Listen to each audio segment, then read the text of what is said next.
L'eau, c'est la vie. On le dit, on le sait, mais quelle eau est source de vie? Voici une réponse sortie tout droit des trésors d'Auroville.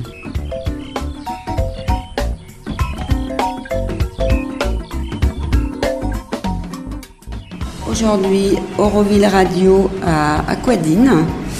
Nous allons discuter avec Bagwandas qui va nous parler de ce principe de l'eau dynamisée. Voilà, donc bonjour Bagwandas.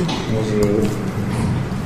Alors tout d'abord, je voudrais savoir ce projet qui est dans une unité installée ici à Aspiration. Je crois que le lieu s'appelle Aspiration. Oui.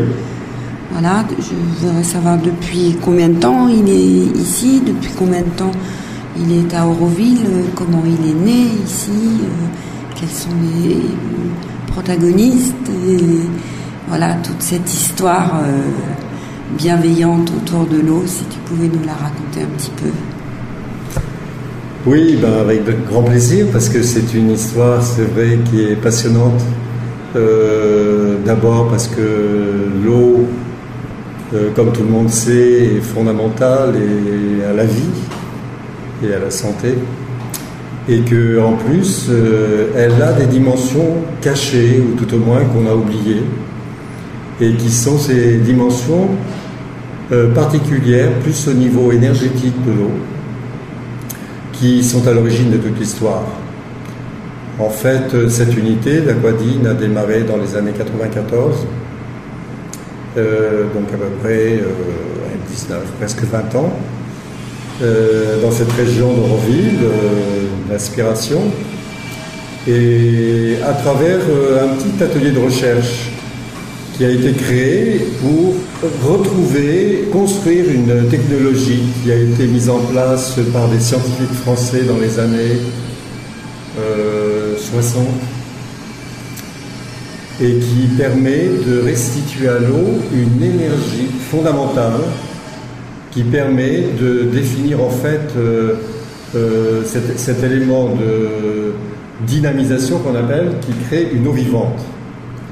Donc eau vivante et eau morte. Alors pourquoi l'eau vivante et pourquoi l'eau morte? L'eau, c'est l'eau, comme tout le monde le pense, c'est H2O, mais c'est beaucoup plus que ça. En fait, on pourrait parler des eaux. Il y a plusieurs eaux. Il y a les bonnes et les moins bonnes, certainement.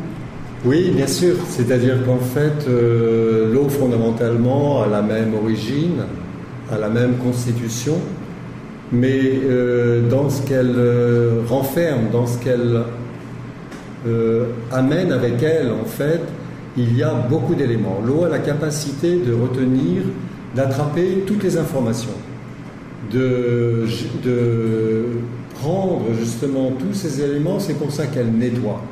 Elle nettoie parce qu'elle accroche tous les éléments, aussi bien bons que mauvais. Donc les eaux polluées sont des eaux qui attrapent les mauvais éléments, tout au moins tout ce qu'on appelle ces éléments de pollution à tous les niveaux, comme les pollutions chimiques que tout le monde connaît maintenant, les pesticides, herbicides, les éléments chimiques qui sont dans les rivières, il y en a des milliers actuellement, tous les rejets des industries chimiques. Dans le sol, donc avec en effet toutes les intrusions d'éléments toxiques dans les nappes phréatiques, et même les eaux de pluie maintenant qui prennent des informations toxiques en fait dans l'atmosphère. Toutes les fumées, tout ce que relavent les usines, et Dieu sait si c'est énorme, les gaz d'échappement.